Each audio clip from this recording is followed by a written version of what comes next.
ஏசாயா தீர்க்கதரிசன புஸ்தகம் 45ஆம் அதிகாரம் 2வது வசனம். நான் உனக்கு முன்னே போய் கோணலானவைகளை செவ்வையாக்குவேன். நான் உனக்கு முன்னே போய் கோணலானவைகளை செவ்வையாக்குவேன். ஆண்டவர் என்ன சொல்றாரு? நான் உனக்கு முன்னே போவேன். I will go before you. உனக்கு முன்னாலே நான் போவேன் அப்படின்னு ஆண்டவர் வாக்கு கொடுக்கிறார். ஏதோ ஒரு காரியம் உங்களுடைய உள்ளத்தை பாதித்திருக்கிறது, முன்னேறி போக முடியலை. உங்களுடைய பிஸ்னஸில், வேலை காரியத்தில், உங்களுடைய குடும்ப சூழ்நிலை, பிள்ளைகள் காரியத்தில் முன்னேறி போக முடியலை. இப்போ ஆண்டவர் சொல்கிறாரு, என்ன பண்ணுறதுன்னு தெரியாமல் திகைக்கிறீங்க. ஆண்டவர் என்ன வாக்கு கொடுக்கிறார்? என் மகனே மகளே, நான் உனக்கு முன்னாலே போவேன் என்று ஆண்டவர் சொல்கிறார். ஒரு கிராமத்தை சார்ந்த ஒரு தகப்பன், அவன் தூர இடத்துல மார்க்கெட்டுக்கு போய் தன்னுடைய பொருட்களை வாங்கி கொண்டு வீட்டுக்கு வருவதற்கு பொருட்களை வாங்க சென்றிருந்தான். அவனோடு தன்னுடைய 3 பிள்ளைகள், சின்ன சின்ன பிள்ளைகளையும் அவங்க நான் கூட வருவேன்னு சொன்னதுனால அழைத்து கொண்டு போனான். அவங்க போய் சந்தையில் பொருட்களெல்லாம் வாங்கி கொண்டு திரும்புகிறாங்க. இவங்க கிராம பகுதி ஒரு மலை பிரதேசம், அது கிராமப்புறம், இருட்டான பகுதி, எலக்ட்ரிக் கரண்டெல்லாம் கிடையாது, புதரான இடங்கள். அதில் ஒத்தையடி பாதையில் அவங்க நடந்து போகணும். இப்போ அவங்க கொஞ்சம் தூரம் நடந்து வரக்குள்ளே இருட்டி விட்டார், சூரியன் அஸ்தமித்து விட்டார், இருள் சூழ்ந்து விட்டார், வழியே தெரியவில்லை. இப்போ பிள்ளைகளுக்கு ஒரு பயம், எல்லாம் சின்ன சின்ன பிள்ளைகள், பயம். எப்படி போகிறது அப்பா? டார்க்காக இருக்குது, ஒன்றுமே தெரிய மாட்டேங்குது, வழியே தெரிய மாட்டேங்குது, எங்கே பார்த்தாலும் புதராக இருக்குது, கால் வைக்கவே பயமாக இருக்குது, என்ன ஆபத்து இருக்குமோ? பிள்ளைகள் பயத்தில் சூழ்நிலை பார்த்து தடுமாறுகிறார்கள். உடனே தகப்பன் தன் பக்கத்தில் நடந்து வந்த பிள்ளைகளை பார்த்து, எனக்கு பின்னால் வாங்க, வரிசையாக வாங்க, அப்பா முன்னால் நடக்கிறேன், நீங்கள் என்னை பின்பற்றி எனக்கு பின்னாலேயே வரணும், நீங்கள் சைடில் போகக்கூடாது, கரெக்டாக நான் நடக்கிற பாதையில் என்னை பின்பற்றி வாங்க, நான் முன்னால் போகிறேன், எந்த ஆபத்தினாலும் முதல்ல என்கிட்ட தான் வரணும், அதை தாண்டி தான் உங்ககிட்ட வர முடியும், அதனால் நான் முன்னால் போகிறேன், எனக்கு பின்னால் நீங்கள் வாங்க அப்படின்னு தகப்பனார் சொன்னார். பிள்ளைகள் சரின்னு சொல்லி தகப்பனுக்கு பின்னால் வரிசையாக அந்த 3 பிள்ளைகளும் கையில் பாரம், தலையில் ஒருத்தருக்கு பாரம், பொருட்களெல்லாம் வைத்து கொண்டு நடக்கிறாங்க. ஒன்றுமே தெரியல, எங்கே பார்த்தாலும் இருட்டு. தகப்பனார் மட்டும் தெரிகிறார், வெள்ளை ட்ரெஸ் போட்டதுனால முன்னால் அவர் நடந்து போகிறது தெரிகிறது. அவரை பார்த்து அப்படியே பின்னாலேயே போகிறாங்க. ரொம்ப அமைதி, காட்டு பகுதி, புதர்கள் மண்டி இருக்கிறது, அது மாதிரி துஷ்ட மிருகங்கள், விஷ ஜந்துக்கள் நடமாடுகிற இடம். அதில் இந்த பிள்ளைகள் பயத்தோடு நடந்து நடந்து போகிறாங்க. ஆனால் ஒரே ஒரு தைரியம், முன்னால் அப்பா போகிறாங்க, அப்பாவுக்கு பின்னால் தானே நம்ம போகிறோம் அப்படின்ற ஒரு தைரியம். அப்படியே வந்து இந்த புதர் காட்டு பகுதியை தாண்டி ஊருக்குள்ளே வந்துட்டாங்க. ஊருக்குள்ளே வந்த உடனே தான் பிள்ளைகளுக்கு சந்தோஷம், வந்து சேர்ந்துட்டோம், பத்திரமா வந்து சேர்ந்துட்டோம். அப்போ அந்த பிள்ளைகள் சொன்னாங்க, அப்பாவை நாங்கள் பின்பற்றி எங்களுக்கு முன்னால் நீங்கள் நடந்து போய் உங்களுக்கு பின்னால் வந்ததுனால நாங்கள் சேஃபாக வந்துட்டோம், பத்திரமா வந்துட்டோம். அதுக்கு தான் தகப்பன் முன்னால் நடக்கிறார். இந்த உலகம் இருள் சூழ்ந்த ஒரு உலகம். இருளின் காலங்கள் இப்பொழுது பூமியிலே வந்துவிட்டார். யுத்தங்கள், பூமி அதிர்ச்சிகள், பஞ்சங்கள், கொள்ளை நோய்கள், மனுஷருக்கு விரோதமாய் மனிதர், பொல்லாத காரியம் நிறைந்து விட்டது. எப்படி வாழ்வது? எப்படி வாழப்போகிறோம்?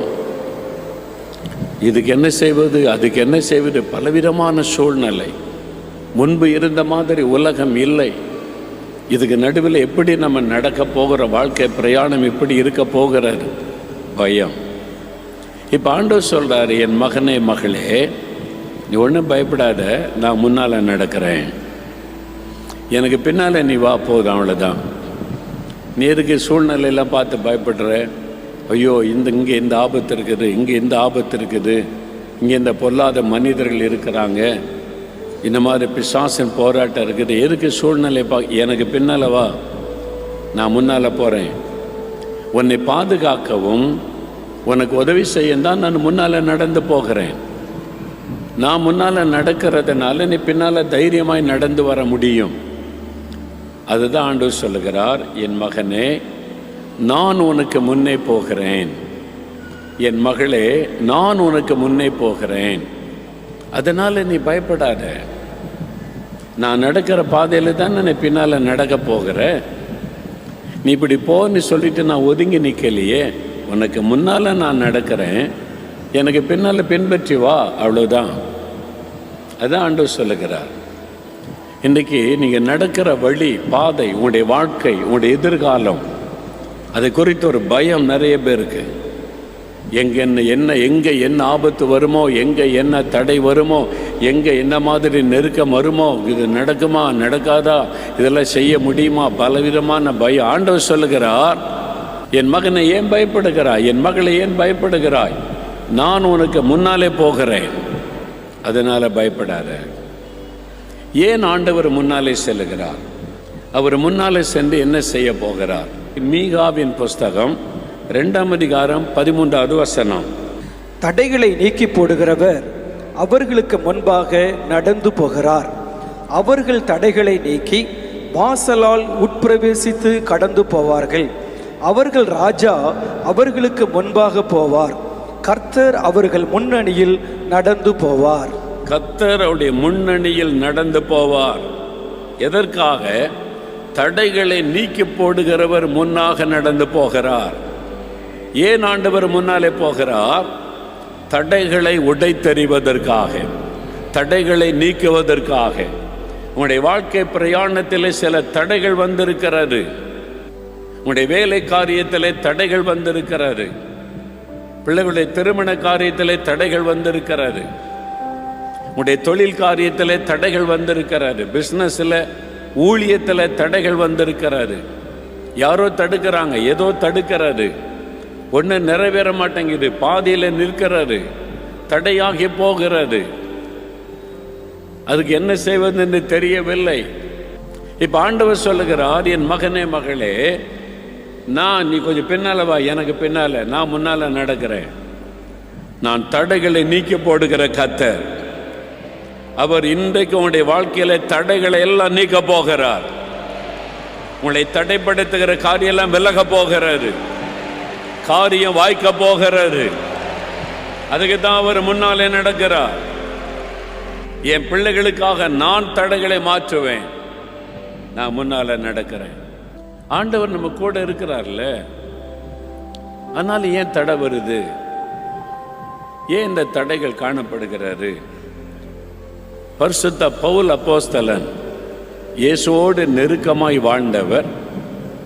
ஆண்டவர் அவரை வானத்துக்கெல்லாம் அழைத்து சென்று பரலோக ராஜ்யத்தெல்லாம் காண்பித்திருக்கிறார்.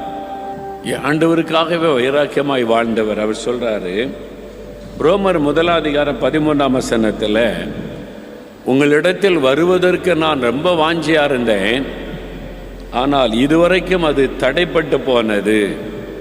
பவுல் அப்போஸ்தலன் போய் ஊழியம் செய்ய, இந்த மக்களுக்கு போய் சுவிசேஷத்தை அறிவிக்க ரொம்ப வாஞ்சியா இருந்தார். அவர் சொல்லுகிறார், இதுவரைக்கும் எனக்கு தடை ஏற்பட்டது, நான் வரணும்னு நினைக்கும் போதெல்லாம் தடை தடை தடை. ரோமர் 15ஆம் அதிகாரம் 22ஆம் வசனத்தில் சொல்லுகிறார், அநேகம் தரம் எனக்கு தடை வந்தது. ஒரு நேரம் 2 நேரம் அல்ல, அநேக சமயம். நான் புறப்படும் போதெல்லாம் தடை, உங்ககிட்ட வரணும்னு நினைக்கும் போதெல்லாம் தடை, உங்ககிட்ட வந்து ஊழியம் செய்யணும்னு நினைக்கும் போதெல்லாம் தடை. அநேகம் தரம் எனக்கு தடை உண்டானது. வியாபாரத்தில், வேலையில், பிள்ளைகள் காரியத்தில், திருமண காரியத்தில், கற்பத்தின் ஆசீர்வாதத்தில், ஊழிய காரியத்தில் அநேக முறை தடை. ஏதோ ஒரு நேரம் தடை வந்தது, அடுத்த நேரம் வழி திறந்தா பரவாயில்லை, அநேகம் தரம். பவுல் சொல்லுகிறார், அநேகம் தரம் தடை உண்டாயிற்று. யார் தடைப்படுத்துறாங்க? எப்படி இந்த தடை வந்தது? அதையும் சொல்லுகிறார். 1 தெசலோனிக்கேயர் 2ஆம் அதிகாரம் 18ஆம் வசனம் வாசிக்க கேட்போம். ஆகையால் நாங்கள் உங்களிடத்தில் வர இரண்டொரு தரம் மனதாயிருந்தோம். பவுலாகிய நானே வர மனதாயிருந்தேன். சாத்தானோ எங்களை தடை பண்ணினான். சாத்தானோ எங்களை தடை பண்ணினான். உங்ககிட்ட வந்து நான் ஊழியம் செய்யணும், இயேசுவை அறிவிக்கணும்னு ரொம்ப வாஞ்சியா இருந்தேன். உங்கள்கிட்ட வர எனக்கு விருப்பம், பல முறை முயற்சி பண்ணி இருக்கிறேன். ஆனால் எல்லாம் தடை தடை தடை, காரியமே வாய்ப்பதில்லை. ஏதாவது ஒரு தடை வருகிறது. எனக்கு விருப்பம் தான் அவங்க மத்தியில் வருவதற்கு. சாத்தானோ தடைப்படுத்தினான். சாத்தானுக்கு ஒரு பெயர் தடைப்படுத்துகிறவன். அவனுக்கும் பல பெயர்கள் இருக்கிறது. அவன் திருடனும் கொல்லுகிறவனும் அழிக்கிறவனும், அவன் பொய்யனும் மனுஷ கொலை பாதகனுமாய் இருக்கிறான். அவன் இருளின் தூதன், அதே மாதிரி தடைப்படுத்துகிறவன். சாத்தானோ எங்களை தடைப்படுத்தினான். பல சமயங்களில் பல காரியத்துக்கு தடை உண்டு பண்ணுவது சாத்தான். எல்லாமே சாத்தான் தடைப்படுத்துகிறான்னு நினைச்சிடக்கூடாது. சில சமயம் ஆண்டவர் தடைப்படுத்துவார். அப்போஸ்தலர் நடபடிகள் 16 அதிகாரத்தை வாசித்தீங்கன்னா, பவுல் ஊழியத்துக்கு போகும்போது ஆவியானவர் தடை செய்தார் என்று எழுதப்பட்டிருக்கும். ஆவியானவர் போக ஒட்டாதிருந்தார். ஆவியானவர் தடைப்படுத்துவார். ஆண்டவர் ஏதோ ஒரு திட்டத்தை நிறைவேற்ற, வேறொரு காரியத்தை செய்வதற்கு ஒரு காரியத்தை தடைப்படுத்துவார். அப்படி தடை வருவது உண்டு. சில சமயத்தில் திருமண தடைப்பட்டுன்னு சொல்லுவாங்க. இந்த பொல்லாத மனிதர்கள் தடைப்படுத்திட்டாங்க ஐயா, பொறாமை கொண்டவங்கெல்லாம் தடுத்துட்டாங்க, திருமணமே நின்று போச்சும்பாங்க. நல்லா கொஞ்சம் ஆராய்ந்து பார்த்தா கர்த்தர் தான் இந்த தடையை அனுமதித்திருப்பார். ஒரு நன்மையான காரியம் நடப்பதற்கு தீமையில் அகப்பட்டு கொள்ளாமல் பாதுகாக்க ஆண்டவர் தடைப்படுத்தி விடுவார். அப்போ ஆண்டவரால் வரக்கூடிய தடை இருக்கிறது. ஆனால் இங்கே பவுல் சொல்லுகிறார், சாத்தான் எங்களை தடைப்படுத்தினான். இன்றைக்கு உங்களுடைய வியாபாரம், உங்களுடைய சந்ததியின் ஆசீர்வாதம், திருமண காரியம், வீட்டு காரியம், ஏதோ ஒரு காரியத்தை சாத்தான் தடுத்து கொண்டே இருக்கிறான். நடக்கிற மாதிரி இருக்கிறத தடையாக்கி விடுகிறது. ஒரு சமயம் பாருங்க, வெளிநாடு ஒன்றுக்கு நான் ஊழியத்திற்கு அழைக்கப்பட்டு முதல் முறை அந்த தேசத்துக்கு நான் போகிறேன். ரொம்ப ஜெபம் பண்ணி, ஒவ்வொரு நாட்டுக்கு போகும்போதும் பயத்தோடு ஜெபம் பண்ணித்தான் போக வேண்டும். இமிக்ரேஷன், கஸ்டம்ஸ் இதெல்லாம் தாண்டி போகணும் அந்த நாட்டுக்குள்ளே. அப்போ விசாலாம் அங்கேருந்து எடுத்து அனுப்பியிருந்தாங்க. நான் அந்த தேசத்தில் போய் ஏர்போர்ட்டில் விமானத்திலேருந்து இறங்கி இமிக்ரேஷன் ஆஃபீஸர்ஸ் அவங்ககிட்ட முதல்ல போகணும். அவங்க பாஸ்போர்ட்டு விசாலாம் செக் பண்ணி சீல் குத்தினா தான் நாட்டுக்குள்ளே போக முடியும். நான் போய் விசாவையும் பாஸ்போர்ட்டு கொடுக்குறேன். அந்த ஆள் பார்க்குறாரு. அது ஒரு இந்த வளைகுடா நாடுகளில் ஒன்று. பார்த்துட்டு என்னதான் சொல்கிறார், அவர் பாஷையில், ஆங்கிலத்தில் கூட சொல்ல, அவர் பாஷையில் எதை சொல்லி அங்கே போனார். நான் அங்கே போய் பார்த்தா அவர் இங்கே போன்றாரு. 2-3 முறை கீவில் நின்று பார்த்துட்டேன். என்னடா இது, 1 மணி நேரத்துக்கு மேலே ஆகிப்போச்சு. என்னை கூப்பிட வந்தவங்களாம் வெளியில் நிற்கிறாங்க, அவங்க உள்ளே வர முடியாதுல்ல. என்னதுன்னு யோசித்து கொண்டே இருக்கிறேன். ஒரு ஏர்போர்ட்டில் வேலை செய்கிற ஒரு சகோதரர், அவரை பிடிச்சி உள்ள அனுப்பியிருந்தேன். அவர் வந்து பார்த்தார்.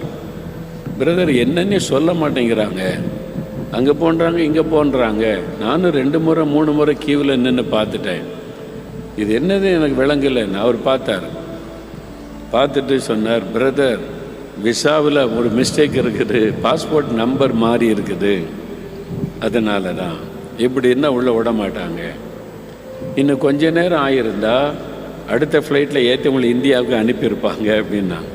இப்போ என்ன பண்ணுறது, உங்களுக்கு வேறொரு விசா எடுத்து வந்து தான் உங்களை கூட்டிகிட்டு போக முடியும். அது வரைக்கும் நான் என்ன பண்ணுறது, இங்கே இல்லை ஏர்போர்ட்டுக்குள்ளே ஒரு ஹோட்டல் இருக்குது, நல்ல ஒரு ஸ்டார் ஹோட்டல் தான், வசதியெல்லாம் இருக்குது, அங்கே உங்களை தங்க வச்சுருவோம். நாளைக்கு நாங்கள் விசாலாம் எடுத்துகிட்டு வந்து உங்களை கூட்டிகிட்டு போயிடுவோம். சரி பிரதர்னு சொல்லி என்னை கொண்டு போய் ஹோட்டலில் தங்க வச்சுட்டாங்க. ஏர்போர்ட்டுக்குள்ளே ஒரு ஹோட்டல் இருக்குது, அதுக்குள்ளே தங்க வச்சுட்டாங்க. என் கையில் இருக்க ஒரே பெட்டி தான், பெரிய பெட்டிலாம் எடுக்க முடியாது. அப்போது அவங்க எல்லாம் சொல்லி ஜெபம் பண்ணுறாங்க, ஆண்டவரே இந்த தடையெல்லாம் மாற்றணும், பிரதர் இந்த நாட்டுக்குள்ளே கொண்டு வந்துடணும்னு சொல்லி நாங்கள் ட்ரை பண்ணுறோம் அப்படின்ட்டு போயிட்டு ஜெபெல்லாம் நடக்குது. நான் அந்த ரூமில் தனியாக முதல் முறை இந்த நாட்டுக்கு வந்திருக்கிறேன். ஃபஸ்ட்டு டைமு ஏர்போர்ட்டுக்கு வரைக்கும் வந்துட்டு அதுக்கு மேலே உள்ள நுழைய முடியல நாட்டுக்குள்ளே. நான் அந்த ரூமில் உட்காந்து அப்படி யோசித்து ஜெபம் பண்ணிக்கிட்டே இருக்கிறேன். பிசாசு வந்து முன்னால் நிற்கிறான். நான் நினைக்கிறேன் முழுசாக சாத்தானை நேரடியாக நான் முதல் பார்த்தேன். அப்படியே சாத்தான் வந்து நிற்கிறான். அவன் வந்து சும்மா 2 கொம்பு வச்சுக்கிட்டு கருப்பு ட்ரெஸ் போட்டு அப்படிலாம் இல்லை. அவனும் தேவதூதன், தள்ளப்பட்ட தேவதூதன் தானே. ரொம்ப அழகானவன், சௌந்தரியமாக இருப்பான். அவனை காட்சி கொடுக்க ஆரம்பித்து அவளை ஆட்களை மயக்கிடுவான். அப்படி தான் வந்து நின்றான். ஆனால் அவனுடைய முகமெல்லாம் அதாவது அந்த காட்சியை பார்த்தாலே கர்த்தருடைய தூதனுக்கு அவனுக்குள்ள வித்தியாசம் தெரிஞ்சிடும். அவள் வந்து நின்று அவன் பேசின விதத்தை பார்த்தோன்னு தெரிஞ்சு இது சாத்தான் என்று சொல்லி ஆவியானவர் தெளிவாக காண்பி. அவன் சொல்கிறான், உன்னை இந்த நாட்டுக்குள்ளே விட மாட்டேன், இந்த நாட்டுக்குள்ளே நீ போக முடியாது, நான் தான் உன்னை தடுத்து வச்சிருக்கிறேன், இந்த நாட்டு எல்லை வரைக்கும் வந்துட்ட, உள்ளே போக முடியாது, நான் உன்னை விட மாட்டேன் அப்படின்னு பேசுகிறான். அப்படியே முகெல்லாம் கோபத்தோடு அப்படி பேசுகிறான். நான் சொன்னேன், சாத்தானே நீ என்னை தடுத்து நிறுத்திட முடியுமா? என்னை அழைச்சிட்டு வந்தவர் இயேசு, என்ன இந்த நாட்டுக்கு போக சொன்னவர் இயேசு, வர வைத்தவர் இயேசு, இப்போ இதுவரை கொண்டு வந்தவர் இயேசு. நீ எல்லையில் தடுத்துடலான்னு நீ நினைக்கிற, இந்த தடெல்லாம் இயேசுக்கிட்ட நிற்காது, ஓடி போயிடுன்னு. இல்லை, நான் உன்னை விட மாட்டேன், இந்த நாட்டுக்குள்ளே நான் உன்னை தடுத்து நிறுத்தி வச்சிருக்கிறேன் அப்படின்னு பயங்கர டைரக்டாக ஒரு மோதல் வந்து பேசுகிறேன். நான் டைரக்டாக அவன்கிட்ட பேசுகிறேன், இயேசுவின் நாமத்தில் சொல்கிறேன், என் ஆண்டவர் வழி திறப்பார், நான் போவேன், எல்லா தடைகளை இயேசு மாற்றுவார், இயேசுவின் நாமத்தில் ஓடிப்போ. சில நம்முடைய நேரம் எனக்கு அவனுக்கு வாக்குவாதம், போராட்டம். என் ஊழிய பாதையில் முதல் முறை நான் அவனை நேரடியாக சந்தித்தது அங்கே தான். ஆவியில் அவனுடைய எதிர்ப்பை சந்திச்சிருக்கிறேன். நேரில் அவன் உருவத்தோடு வந்து நிற்கிறத நான் பார்த்தேன். அதனால் பாருங்கள், இயேசுவின் நாமத்தை சொல்லி அதட்டு எதிர்த்த உடனே ஓடி போய்விட்டான். அப்போ தான் எனக்கு தெரிந்தது, இது சாத்தானால் ஏற்படுத்தப்பட்ட தடை. சாத்தான் வந்து தடுக்கிறான், இந்த நாட்டுக்குள்ளே போகக்கூடாதுன்னு சொல்லி. ஆண்டவர் ஏதோ ஒரு திட்டம் வச்சிருக்கிறாரு, அதை நிறைவேற விடாதபடி தடுக்க ஒரு தடையை போட்டிருக்கிறான். அதுக்கப்புறம் உட்காந்து நான் பாட்டு பாடி ஸ்தோத்திரம் பண்ணி ஜெபிச்சேன். தடைகளெல்லாம் நீக்க போடுகிற தேவனுக்கு ஸ்தோத்திரம். அடுத்த நாள் காலையில் விசாவோடு வந்து என்னை கூட்டிகிட்டு போயிட்டாங்க நாட்டுக்குள்ளே. அங்கே போய் நிறைய ஊழியங்களை நிறைவேற்ற ஆண்டவர் உதவி செய்தார்.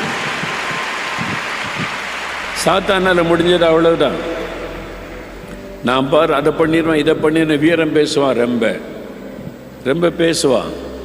ஆனால் ஆண்டவர் இயேசுக்கு முன்னால் நிற்க முடியாது. அவர் தடைகளை நீக்க போடுகிறவர், அவர் முன்னாலே நடந்து போகிறார்.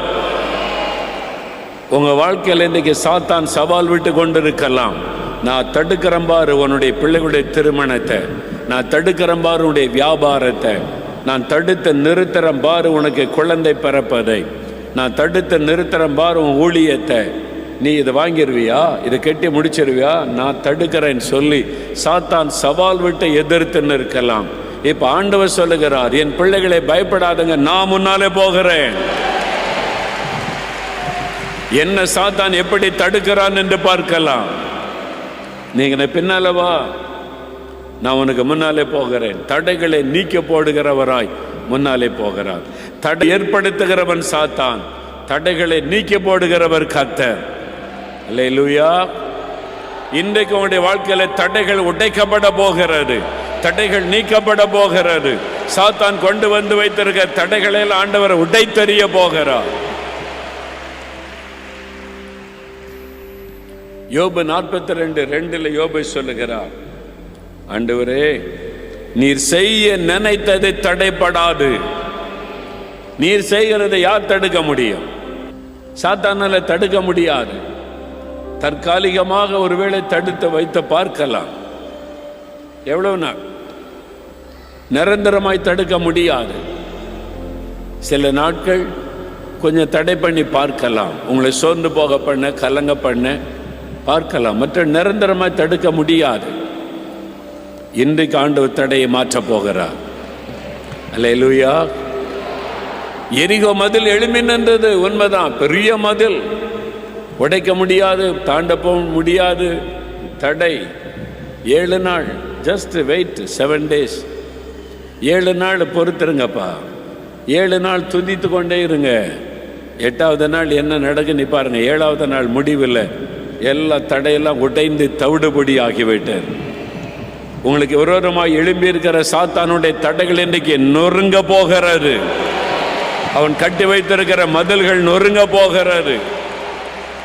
தடைகளை நீக்க போடுகிறவர் முன்னெடுக்கிறார். நீங்கள் சுகம் பெறுவதை தடுக்க அவன் ஏதாவது செய்வான். நீங்கள் ஆரோக்கியம் இருப்பதை தடுப்பதற்கு ஏதாவது செய்வான். நீங்கள் வெற்றி பெறுவதை தடுக்க ஏதாவது செய்வான். உங்க குடும்ப சந்தோஷத்தை கெடுக்க ஏதாவது செய்வான். ஏதாவது பண்ணி நன்மைகளை கெடுக்க தடுக்க பார்ப்பான். நல்லா அறிந்து கொள்ளுங்க, நமக்கு ஒரே ஒரு சத்துரு, அது பொல்லாத பிசாசு. அவன் தான் இதுக்கு பின்னால் இருந்து செயல்படுகிறவன். சில சமயம் மனிதர்களை அவன் பயன்படுத்துவான். நம்ம சாத்தானை விட்டுட்டு மனிதரோடு யுத்தம் பண்ணி கொண்டு இருப்போம். சாத்தானுக்கு அதுதான் வேணும். நீங்க சண்டை போட்டுக்கிட்டே இரு. பின்னால் இருப்பது சாத்தான், பிரச்சனைக்கு காரணம் சாத்தான். ஆனால் நம்ம மனிதர்களை பார்த்து போராடி கொண்டு இருப்போம். நீ போடு, சண்டை போடு. பிசாசு தன்னை மறைத்து கொண்டு பொய்யானதை நம்ப வைத்து நம்மளை திசை திருப்பி விடுவான். ஆனால் இவன் தான் காரணம் அறிஞ்சிட்டீங்கன்னா நீங்க ஜெயித்து விடலாம். அல்லேலூயா. அதுதான் ஆண்டவர் சொல்லுகிறார். நான் முன்னால நடக்கிறேன், நீ பின்னால வா, என்ன பின்னால சந்தோஷமா வா. நீ ஒன்று யுத்தம்லாம் பண்ண வேண்டாம். நான் யுத்தம் பண்ணணுமா நான் பண்ணிக்கிறேன். சுவரை உடைக்கணுமா நான் உடைக்கிறேன். கடலை பிளக்கணுமா நான் பிளக்கிறேன். தடையெல்லாம் மாற்றணுமா நான் செய்கிறேன். நீ பின்னால் என் பின்னால் நடந்து வந்துக்கிட்டே இரு. அதான் ஆண்டவர் சொல்லுகிறார். அப்போ தடைகளை நீக்க போடுகிறவர். இன்றைக்கு சிலருக்கு தடை மாறணும், கர்த்தர் நீக்க போகிறார். பிரியமானவர்களே, இயேசு கிறிஸ்துவின் நாமத்தில் உங்களுக்கு என் அன்பின் வாழ்த்துக்கள். தடைகளை நீக்குகிற கர்த்தர். கர்த்தருக்கு பல பெயர்கள் உண்டு. வல்லமை உள்ளவர், அற்புதங்களை செய்கிறவர், அதிசயத்தை செய்கிறவர். அதே மாதிரி தடைகளை நீக்கி போடுகிறவர். உங்கள் வாழ்க்கையில் ஏதோ ஒரு காரியம் தடைப்பட்டு நிற்கிது. அதனால் நீங்கள் பாரம் அடைஞ்சிருக்கிறீங்க. உங்களுடைய பிள்ளைகளுடைய படிப்பு காரியத்தில் தடை, வேலை தேடுகிற காரியத்தில் தடை, வீடு கட்டுகிற காரியத்தில் தடை, பிஸ்னஸை நடத்துகிற காரியத்தில் தடை, ஊழிய காரியத்தில் தடை, இப்படி ஏதோ ஒரு காரியத்தில் தடை. அதனால் யாரோ நம்மளை தடுக்கிறாங்க. எங்கள் வீட்டில் ஒரு நல்ல காரியம் நடக்க விட மாட்டேங்கிறாங்க. ஊரில் இருக்கிற சிலர் எனக்கு விரோதமாக, எங்கள் குடும்பத்துக்கு விரோதமாக இல்லாத பொல்லாததை சொல்லி திருமணத்தை தடுத்து போட்டுடுறாங்க. என் கூட வேலை பார்க்குறவங்களே மேலதிகாரிகிட்ட போய் பொய்யானதெல்லாம் சொல்லி என்னுடைய ப்ரொமோஷனை தடுத்துட்றாங்க. இது மாதிரிலாம் நீங்கள் கலையை கொண்டு இருக்கிறீங்களா? ஆண்டவர் வழியை திறக்கும்போது எந்த மனிதனும் தடுக்கவே முடியாது. அதனால் ஆண்டவர் தடைகளை நீக்கி போடுகிறவர். அப்படின்னா என்ன அர்த்தம்? இதுவரைக்கும் தடையாக இருந்த காரியத்தில் இனி தடைகள் நீங்கி வழிகள் திறக்கப்படுவதை நீங்கள் காண்பீங்க. இப்போ அப்படியே கண்களை மூடுங்க, 2 நிமிடம் ஜெபம் பண்ணுங்க, யோசிங்க. ஆண்டவரே, யார் தடை ஆண்டவரே? எதனால் எனக்கு இந்த தடை ஆண்டவரே? நான் அதை உணர்கிறேன். என் தவறுகளை மன்னியும், குறைகளை மன்னியும். இது பாவம்னு தெரியாமலே செய்து கொண்டிருந்திருக்கிறேன். பெருமைக்கு இடம் கொடுத்துட்டேன், மனுஷரை நம்பிட்டேன், சுயபலத்தை நம்பிட்டேன். அதுவே எனக்கு தடையாகிவிட்டது. மன்னியும் மன்னியும் மன்னியும். என்னை பரிசுத்தப்படுத்த கசப்பு உள்ளத்தில் வந்துட்டு, வெறுப்பு வந்து விட்டது, பகை வந்து விட்டது. மன்னியும். இந்த தடைகளெல்லாம் என் உள்ளத்தை விட்டு மாறணும், என் வாழ்க்கையை விட்டு மாறணும். ஒப்பு கொடுக்கிறேன். ஆண்டவரே, நீர் தடைப்படுத்துகிற காரியம் முடிவு நன்மையாக இருக்க நான் விசுவாசிக்கிறேன். சீக்கிரத்தில் தடையை மாற்றி நன்மையை நீர் கட்டளையிட போகிறீர். புதிய வழி திறக்கப்பட போகிறது. புதிய ஆசீர்வாதம் வருகிறது. தடைகள் நீங்குகிறது. நன்மையான ஆசீர்வாதத்தை தருகிறீர். ஸ்தோத்திரம். ஆண்டவரே, பிசாசு கொண்டு வருகிற தடை, என்னுடைய உயர்விலே, வெற்றியிலே, ஆசீர்வாதத்திலே, நன்மையிலே சாத்தான் கொண்டு வருகிற தடை, நசரேயனாக இயேசு கிறிஸ்துவின் நாமத்தில் அவனை எதிர்த்து நாங்கள் ஜெபம் செய்கிறோம். நீர் சிலுவையிலே சாத்தானை ஜெயித்து விட்டபடியால் பிசாசை ஜெயித்த இயேசு கிறிஸ்துவின் நாமத்தில் அவனை கடிந்து கொள்கிறேன். தடைகள் விலகட்டும். இதோ உம்முடைய பிள்ளைகள் ஜெபிக்கிறாங்க. ஆண்டவரே, தவறை உணர்ந்து ஒப்பு கொடுத்து ஜெபிக்கிற இந்த மகனுக்கு மகளுக்கு இரக்கம் செய்யும். அந்த பாவத்தை மன்னித்து கற்பத்தின் ஆசீர்வாதத்தை அருளி செய்தருளும். அந்த தடைகள் விலகட்டும். வீடு கட்டுகிற காரியம் இயேசுவின் நாமத்தில் வாய்க்கட்டும். தடை விலகட்டும். நிலம் வாங்குகிற காரியம், பிசினஸ் காரியம் காரியத்தில் தடைகள் விலகட்டும், காரியம் வாய்க்கட்டும். இயேசு கிறிஸ்துவின் நாமத்தில் அற்புதம் நடக்கட்டும். நீர் வாக்கு கொடுத்தபடி தடைகளை நீக்கி போடுகிற கர்த்தர் முன் நடக்கிறதற்காய் ஸ்தோத்திரம். செங்கடலை பிளக்க பண்ணின தேவன், கடல் போல இருக்கிற தடைகளை பிளந்து வழி நடத்துகிற அன்பிற்காய் ஸ்தோத்திரம். எரிகோ மதில்கள் நொறுங்கி விழுகிறதற்காய் ஸ்தோத்திரம். யோர்தான் பிரிந்து வழி விடுகிறதற்காய் ஸ்தோத்திரம். அந்த அற்புதத்தை உம்முடைய பிள்ளைகள் காணட்டும். இயேசு கிறிஸ்துவின் நாமத்தில் நாங்கள் அற்புதத்தை சுதந்தரித்துக் கொள்கிறோம். இயேசு கிறிஸ்துவின் நாமத்தில் ஜெபிக்கிறோம் பிதாவே. ஆமேன், ஆமேன்.